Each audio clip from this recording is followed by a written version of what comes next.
Hello प्यारे छात्रों, मैं मोहित शर्मा सर्वोत्तम नीट में आपका स्वागत है। और प्यारे बच्चों, इस समय हमारी सीरीज चल रही है नीट के पीवाईक्यू का निचोड़, जैसा कि हमारे सामने है। आशा करते हैं सारे के सारे वीडियो आपको अच्छे लग रहे होंगे। Biology, chemistry, as usual physics, ठीक है। अभी हमारा टारगेट यही है कि जिन क्वेश्चन से ज्यादा जिस टॉपिक से ज्यादा क्वेश्चन आते हैं आपके एग्जाम में, क्योंकि आपका एग्जाम जैसा कि आपको पता है कि 7 मई को निर्धारित है, समय धीरे धीरे कम होता हुआ जा रहा है। पैनिक की जरूरत नहीं है। मैंने आपको बताया 25 से 30 क्वेश्चन आपको बिल्कुल सही टाइम पर आपको प्रोवाइड करेंगे। अब तक बेसिकली मुख्यतः हमने लगभग 10 से 10 क्वेश्चन अपने की व्यवस्था कर ली है। आने वाले टाइम पे अभी हमारे सामने टॉपिक है सेमीकंडक्टर इलेक्ट्रॉनिक्स। इससे बेसिकली क्या है बच्चों, जैसा कि हम देखते हैं 2 क्वेश्चन तो आते ही आते हैं और बहुत सिंपल है। आइए चेक करते हैं कैसे हैं।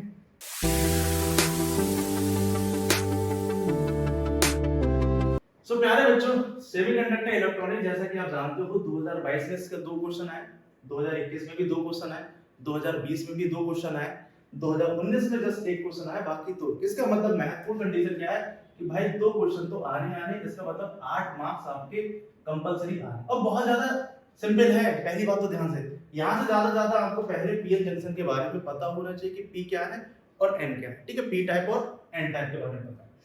तो यहाँ पर पहला प्रश्न बनता है कि पी टाइप और एन टाइप को अगर हम ध्यान से देखें कि क्या है, तो मैं अगर पी टाइप के बारे में बताऊं कि पी टाइप क्या होता है, क्वेश्चन तो सॉल्व कर लेंगे, लेकिन अगर मैं आपसे पूछूं कि पी टाइप क्या होते हैं, तो पी टाइप जो बेसिकली होंगे, इसमें क्वेश्चन भी आपके ऊपर आया हुआ है कि पी टाइप और एन टाइप के बारे में बताओ कि होता क्या है, ठीक है।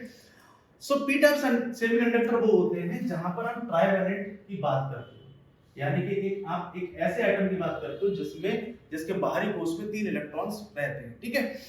तो ट्राइवैलेंट इम्प्योरिटी की बात कर रहे हैं आप। यहाँ पर किसकी बात कर रहे हैं? ट्राइवैलेंट इम्प्योरिटीज, ठीक है, यानी कि जो बाहर से पार्टिकल इम्प्योरिटीज मिलाएंगे, ठीक है। अब जब इम्प्योरिटीज एडेड करोगे तो जाहिर सी बात है यहाँ पे एक इंट्रिंसिक सेमीकंडक्टर बनेगा, ठीक है। और ये बेसिकली क्या क्रिएट कर देगा? एक होल क्रिएट करेगा। इसका मतलब क्रिएट होल, ठीक है, क्रिएट होल, ठीक है। आर मेजॉरिटी चार्ज कैरियर, यहाँ पे होल जो होते हैं वो मेजॉरिटी चार्ज कैरियर होते हैं, मेजॉरिटी चार्ज कैरियर। इस बात को ध्यान से। इसी तरीके से जब हम एन टाइप की बात करते हैं तो एन टाइप बेसिकली जो हमारा होता है वो होता है पेंटावैलेंट, ठीक है। हमारा जो एन टाइप होता है, एन टाइप, इस पर क्वेश्चन आया हुआ है, ठीक है। एन टाइप जो होता है वो होता है हमारा पेंटावैलेंट। कैसा होता है बेटा? पेंटावैलेंट। अभी हम एक एक करके बात कर लेंगे क्योंकि हमें थोड़ा सा भी कंडीशन देखना। पेंटावैलेंट होता है, ठीक है। यहां पर बेसिकली क्या होंगे, यहां पर जो इलेक्ट्रॉन्स होते हैं, होल्स जो होते हैं वो माइनॉरिटी चार्ज कैरियर होते हैं। यहाँ पर होल्स मेजॉरिटी है तो यहाँ पर होल्स जो होते हैं वो माइनॉरिटी चार्ज होते हैं, ठीक है, माइनॉरिटी चार्ज कैरियर्स होते हैं। इस बात को बहुत ध्यान से समझ लीजिए। इसी पर आधारित हमारा एक प्रश्न भी है, ठीक है। जैसे इसमें लिखा है for A P type semiconductor which of the following statement is true. यहाँ पर लिखा हुआ अभी हमारे सामने है कि भाई इसमें कौन सा वाला आपका सही आंसर है, ठीक है, कौन सा वाला सही आंसर है। भाई पी टाइप से रिलेटेड क्वेश्चन है और पी टाइप से रिलेटेड क्वेश्चन को हमें बताना है क्या आंसर इसका। कि भाई इलेक्ट्रॉन्स आर मेजॉरिटी, भाई गलत हो गया ना, यहाँ तो ये लिखा है इलेक्ट्रॉन्स आर मेजॉरिटी। तो इलेक्ट्रॉन्स मेजॉरिटी होते हैं बेटा किसमें? इलेक्ट्रॉन मेजॉरिटी होते हैं एन टाइप में, क्योंकि यहाँ पर होल्स माइनॉरिटी होते हैं, होल्स माइनॉरिटी होते हैं। सो यहाँ पर कंडीशन तो पहली तो गलत हो गई, ठीक है। इलेक्ट्रॉन्स जो होते हैं तो पहला गलत हो गया, ठीक है। होल्स आर मेजॉरिटी, ठीक है, होल्स आर मेजॉरिटी। दूसरा क्या है? इलेक्ट्रॉन मेजॉरिटी होते हैं लेकिन वो ट्राइवैलेंट के साथ में नहीं होते, पेंटावैलेंट के साथ में होते। इसका मतलब मेरे लाल ये एन टाइप की विधि बता रहा है, ना कि पी टाइप की विधि बता रहा है। इस बात को समझिएगा। भाई holes are majority and trivalent atoms are dopants, ये बिल्कुल अपनी जगह पर बिल्कुल सही है। उसमें बोला है majority create holes majority charge. अब यहाँ पर सीन समझिए क्या है डोपेंट और इनका मतलब क्या समझते हैं। भाई हमारे साथ में हम मान लेते हैं ये कोई एक न्यूट्रल चार्ज कैरियर है, ठीक है, न्यूट्रल है। अब यहां से मान लीजिए यहां से अगर इलेक्ट्रॉन जंप करके इधर आ जाता है तो यहां पे सबसे ज्यादा कौन हुए? प्लस हुए। तो प्लस का मतलब यानी कि प्लस यहां पर ज्यादा हुआ माइनस से। यहां पर क्या है कि भाई माइनस जो है वो प्लस से ज्यादा है, ठीक है। अब यहां पर जब यहां से गए तो यहां पर एक होल क्रिएट हुआ। क्या हुआ? होल क्रिएट हुआ। यहां पर आपका इलेक्ट्रॉन क्रिएट हुआ। बहुत ध्यान से समझिए। तो हम यहां बोल सकते हैं कि यहां पर होल जो है वो मेजॉरिटी चार्ज है किससे? इलेक्ट्रॉन से। यहां पर बेसिकली इलेक्ट्रॉन मेजॉरिटी में है किससे? होल से। ये छोटा सा कॉन्सेप्ट है जिसके आधार पर पी टाइप और एन टाइप बने हुए। अब ये ट्राइवेलेंट और पेंटावेलेंट क्या है? जैसा कि हम सेमीकंडक्टर में जानते हैं कि सिलिकॉन और जर्मेनियम नाम की दो चीजें रहती हैं, ठीक है। अब यहाँ पर सीन क्या है कि देखो कि भाई अगर आप कोई भी एटम लोगे, कोई भी एटम यहाँ पर लोगे, तो बेसिकली उसके चार तरफ ये चार अपने सामने क्या बनाएंगे? बॉन्ड्स बनाएंगे, कोवेलेंट बॉन्ड बनाएंगे। जैसे आगे अब मान लेते हैं कि अगर आपने किसी भी 5 वाले के साथ में रख दिया, मान लेते हैं कोई 5 वाला है, भाई 4 तो बना लिए, ठीक है, कोई 5th वाले के साथ में आपने रख दिया तो एक, तो जाहिर सी बात है इसके साथ में बन जाएगा, इसके साथ में बन जाएगा, ठीक है, ठीक है, और यहां पर बेसिकली इसके साथ बन जाएगा। बस एक जो है वो एक्स्ट्रा रहेगा, एक एक्स्ट्रा रहेगा। तो ये बेसिकली क्या है? ये इसके पास एक्स्ट्रा है तो ये दे सकता है, ये एटम दे सकता है, ठीक है, ये एटम दे सकता है। अब यहां पे क्या है, क्योंकि ये एक्स्ट्रा है, एक्स्ट्रा का मतलब होता है, ठीक है, एक्स्ट्रा का मतलब होता है कि देना। तो इसका मतलब क्या है कि इसके पास एक एक्स्ट्रा एटम है जो दे सकता है। दूसरा, अगर मैं मान के चलता हूं कि अब ये पेंटावेलेंट है ना, ये पेंटावेलेंट की कहानी है, क्या बेटा? एक पेंटावेलेंट की कहानी है। अगर यही होता ट्राइवेलेंट, यही होता ट्राइवेलेंट, तो कहने का मतलब एक कम होता, एक कम होता, तो इसे चाहिए। तो कहने का तात्पर्य ये हुआ कि भाई एक ज्यादा है तो इसको बोलेंगे कि वो दे सकता है, ठीक है, उसके पास एक्स्ट्रा है, यानी कि एक के पास इलेक्ट्रॉन एक्स्ट्रा में मिलेंगे, और ये बन से बेसिकली क्या बन जाएगा? ग्राही, यानी कि कलेक्टर, और ये बन जाएगा एमिटर, ठीक है। यहां से दो चीजें आएंगी। तो उसने बोला है कि जो ट्राइवेलेंट होते हैं, जैसा कि हमारा पी टाइप और एन टाइप की बात है, जो ट्राइवेलेंट इम्प्योरिटीज हैं उसमें बेसिकली एक होल क्रिएट होता है ना, ट्राइवेलेंट की कंडीशन में एक होल क्रिएट हुआ। इसी तरीके से अगर मैं बात करूं पेंटावेलेंट में, सॉरी, पेंटावेलेंट में क्या होता है? होल माइनॉरिटी होते हैं, इलेक्ट्रॉन जो होते हैं वो बेसिकली मेजॉरिटी होते हैं। मेरी बात समझ रहे हैं?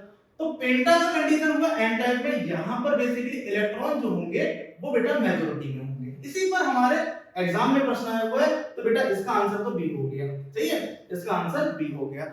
इसी तरीके से हमारे पास में क्वेश्चन और बनता है, the increase in the width of the depletion. अब होता क्या है कि आप पी और एन टाइप की कंडीशन लिखते हो, ये होती है और यहां पर बेसिकली प्लस होते हैं और इधर बेसिकली माइनस होते हैं, ठीक है। अब इनके बीच में बेसिकली आपका लगा हुआ होता है कि भाई इनके बीच में ये जो दिख रही है ये होती है डिप्लीशन लेयर, ये होती है डिप्लीशन लेयर। अब वो बोल रहा है कि if increase the width of the depletion, यानी कि इस विड्थ को आप इंक्रीज कर दो, ठीक है, in PN junction diode is due to, यानी कि डायोड आपका क्या बन जाएगा अगर आप विड्थ को इंक्रीज कर दोगे, ठीक है। तो जाहिर सी बात है, आप बिल्कुल परेशान ना हो, इसमें देखिए लिखा है reverse bias only, both forward bias and reverse bias, ये तो दोनों हो नहीं सकते। इंक्रीज इन फॉरवर्ड बायस ये भी गलत है, और फॉरवर्ड बायस ओनली ये भी गलत है। जस्ट ओनली ये ऐसी कंडीशन तब होती है जब मेरे लाल ये रिवर्स बायस की कंडीशन होती है। याद रखिएगा, नीट में बिल्कुल फोकट के क्वेश्चन आते हैं, ठीक है। ये दो क्वेश्चन यानी 8 मार्क्स आपके हो गए, पापा जी का नाम लिखें और ये आपके ऊपर हो गए, ठीक है।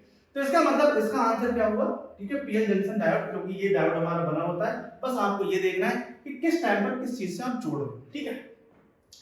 2021 में एक क्वेश्चन आया नीट में कि consider the following statement A and B, identify the correct answer. एक जीना डायोड है, ठीक है, एक जीना डायोड है, और इस जीना डायोड के कंडीशन की अगर हम बात करें तो उसमें क्या लिखा है कि is connected to reverse bias. अब रिवर्स बायस की कंडीशन क्या है, बहुत ध्यान से कि भाई अगर आपकी इस कंडीशन इस तरीके से है तो ये अगर प्लस से है ये माइनस से है तो ये तो फॉरवर्ड हो गया, ठीक है। अगर उल्टा कर दे, यानी कि माइनस वाले को इधर कर दे हम, ठीक है, माइनस वाले को इधर कर दे और इधर कर दे पॉजिटिव, तो ये रिवर्स बायस हो गया। क्या हो गया? Reverse bias. तो कहानी यहाँ पे, कहानी में क्या बोला जा रहा है कि the potential barrier a Gina diode is connected to reverse bias when used as a voltage regulator। आप उसे वोल्टेज रेगुलेटर की तरह आप यूज करते हैं, ठीक है, एक वोल्टेज रेगुलेटर की तरह यूज करते हैं। दूसरा, the potential barrier of PN junction lies between 0.1 to 0.3, यानी कि यहां पर जो पोटेंशियल बैरियर है, जो यहां पर पोटेंशियल बैरियर है वो 0.1 से लेकर 0.3 के बीच में वैरी करता है। इस बात को समझिएगा। अब कंडीशन में देखते हैं कि आंसर क्या बिल्कुल ठीक है या नहीं है। तो भाई जाहिर सी बात है कि ये दोनों के दोनों आपके गलत हो जाते हैं। उस रीजन भाई Zener diode is connected in reverse bias when used as a voltage regulator. आपने जो बेसिकली बोला कि Zener diode is connected in reverse bias when used as a voltage regulator as a reverse biased after breakdown voltage becomes constant.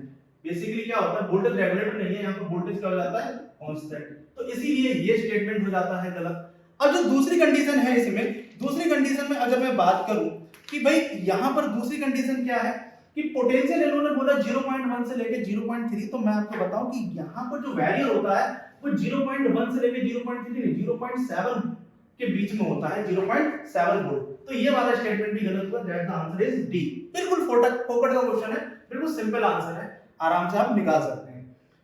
इसी तौर पर एक question हमारे पास ये भी आता है कि the electron concentration in N N type के सेमीकंडक्टर, ठीक है, इलेक्ट्रॉन अगर मैं बात करूं कोई भी electron concentration in N N type semiconductor, तो एन टाइप में नाम क्लियर हो गया कि एन टाइप में अपना पेंटावैलेंट है, बेटा क्या है अपना पेंटावैलेंट है, जैसे कि यहाँ पे लिखा कि होल्स होते हैं वो माइनॉरिटी होते हैं और आपका जो इलेक्ट्रॉन होते हैं वो मेजॉरिटी होते हैं, ठीक है। Is the same as the hole concentration in P type semiconductor. बहुत ध्यान से समझिए क्या बोला इसने कि एन टाइप में जो इलेक्ट्रॉन की कंसंट्रेशन होती है वही उसी तरीके से होल कंसंट्रेशन होती है पी टाइप में, and external field is applied across each of them compare to current in them. बहुत ध्यान से कि भाई उसने बोला कि जो एन टाइप में इलेक्ट्रॉन की होती है वही पी टाइप में होल्स की होती है। होल्स यहाँ पर प्रोटॉन आप ले सकते हो क्योंकि यहाँ पर क्या है कि यहाँ से जाएगा तो यहाँ पर जो प्लस है यानी कि प्लस यानी पॉजिटिव चार्ज जो होंगे वो ज्यादा हो जाएंगे आपके इलेक्ट्रॉन से, ठीक है बेटा। तो यहाँ पर हमें देखना है कि 2021 में जो प्रश्न आया है इसके अंदर कितना ताकत है, कितनी चीजें हैं। तो बोला no current will flow in type, पहली बात तो ये गलत हो गया, ए आंसर तो इसका बिल्कुल गलत हो जाता है। भाई करंट की कंडीशन हमें ये देखनी है कि करंट हमारा कब फ्लो करेगा, तो करंट हमारा तब फ्लो करेगा जब भाई इलेक्ट्रॉन ज्यादा होंगे, तो इलेक्ट्रॉन तब ज्यादा होंगे कि जब एन ज्यादा होगा पी से। तो यहाँ पर ऐसा दिख रहा है क्या भाई, current in an type is greater than current in P type, और ये बिल्कुल अपनी जगह पे सही है, इसीलिए इसका आंसर क्या होगा प्यारे बच्चों, इसका आंसर होगा डी। इसी तरीके से आप बोलता है कि हाफ वेव रेक्टिफिकेशन, भाई आपने ये देखा है भाई दो चीजें होती है, एक रेक्टिफायर यूज होता है और एक एम्पलीफायर होता है ना बेटा। अब यहाँ पर हाफ वेव का मतलब ये है कि ये बेसिकली देखा जाए तो ये बेसिकली इस तरीके की कंडीशन लगी हुई है। अब है क्या, इसको थोड़ा सा आप आगे कर दो, यहाँ पे पॉजिटिव यहाँ पे करंट मिलेगी, यहाँ आपको कुछ नहीं मिलेगा। अब हाफ वेव में क्या है कि यहाँ पर ये वाला गायब हो जाता है, ये बेटा ये गायब हो गया, इसके बीच में ये चीज मिल ही नहीं रही आपको। अब जब ये नहीं मिल रही है तो इसी को आप हाफ वेव रेक्टिफायर बोल रहे हो, आप इसको क्या बोल रहे हो, हाफ वेव रेक्टिफायर बोल रहे हो। तो हाफ वेव रेक्टिफायर की कंडीशन है कि आपको बताना है कि द इनपुट फ्रीक्वेंसी आपको गिवन है। भाई फ्रीक्वेंसी का मतलब क्या है कि एक सेकंड में कितने दोलन करता है, यानी कि कोई भी चीज एक सेकंड में कितने दोलन करती है। जैसा कि आपको पता है कि यूएसए के अंदर 60 हर्ट्ज है, यानी कि कहने का तात्पर्य है कि वहां पर एक सेकंड के अंदर टोटल दोलन 60 हर्ट्ज होते हैं, 160 होते हैं। हमारे इंडिया में एक सेकंड के अंदर 50 हर्ट्ज है और फ्रीक्वेंसी होती है 1/t। इससे रिलेटेड क्वेश्चन आया हुआ है। अब कहानी ये है कि नीट वालों ने आपसे 2022 में क्वेश्चन क्यों पूछा कि बहुत सिंपल सा क्वेश्चन है, बस आपको दिखाने के लिए भाई 30 हर्ट्ज है, 60 हर्ट्ज है, 120 हर्ट्ज है या जीरो है। ये क्वेश्चन आपसे 2022 में आपसे पूछा गया है कि आप किस प्रकार से इस क्वेश्चन का आंसर देंगे, ठीक है। कि in half wave rectification if the input frequency is 60 hertz the output frequency is would be, भाई आउटपुट फ्रीक्वेंसी यहां पर कितनी होगी।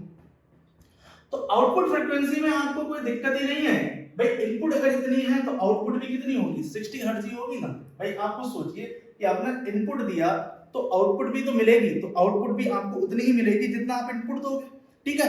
क्योंकि भाई अगर टाइम इनपुट में बराबर है तो टी आउटपुट में भी तो बराबर होगा ना, इसीलिए फ्रीक्वेंसी भी इनपुट में बराबर होगी, इसलिए फ्रीक्वेंसी में आउटपुट भी बराबर होगा क्योंकि f=1/t है, इसीलिए फ्रीक्वेंसी। तो यहाँ पे इसका आंसर क्या होगा कि भैया 60 हर्ट्ज होगा। बिल्कुल सिंपल क्वेश्चन है, सिंपल आंसर है। इसी तर्ज पर हमसे एक सर्किट के ऊपर दिया है PN, यहाँ पे PN और NP और फिर ये NP है ये NP है। तो ये आपको बोला है कि इनमें से कौन सा वाला सही है, ठीक है, कौन सा वाला सर्किट आपका बिल्कुल सही वैलिड कंडीशन में लगा हुआ है। भाई यहाँ पर प्लस वाला पॉजिटिव के पी टाइप से लगा हुआ है और 1 वाला यानी नेगेटिव एन टाइप से लगा हुआ है, ये बात बिल्कुल ठीक है। भाई PN तो ये वाला तो बिल्कुल ठीक है, सही है। अच्छा इस बारे में आ जाओ भाई, P फिर N फिर N फिर P, ये फ्लो थोड़ा सा गड़बड़ हो गया ना बेटा।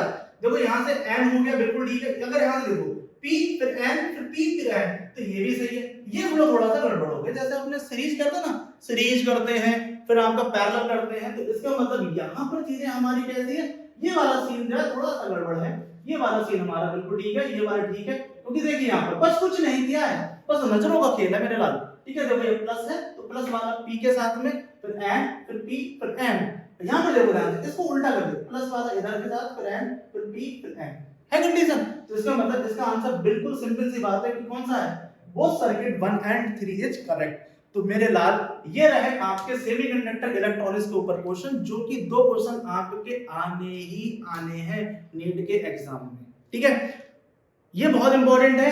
बस आप इंपॉर्टेंट कंडीशन क्या है कि आपको कुछ नहीं करना है, आप बस पी एल की कंडीशन कर लेना, सर रेक्टिफायर की कंडीशन बस और देख लेना, ठीक है, बट ट्रांजिस्टर थोड़ा सा देख लेना, बाकी आपको कुछ भी पढ़ने की एक्स्ट्रा इसमें जरूरत नहीं है।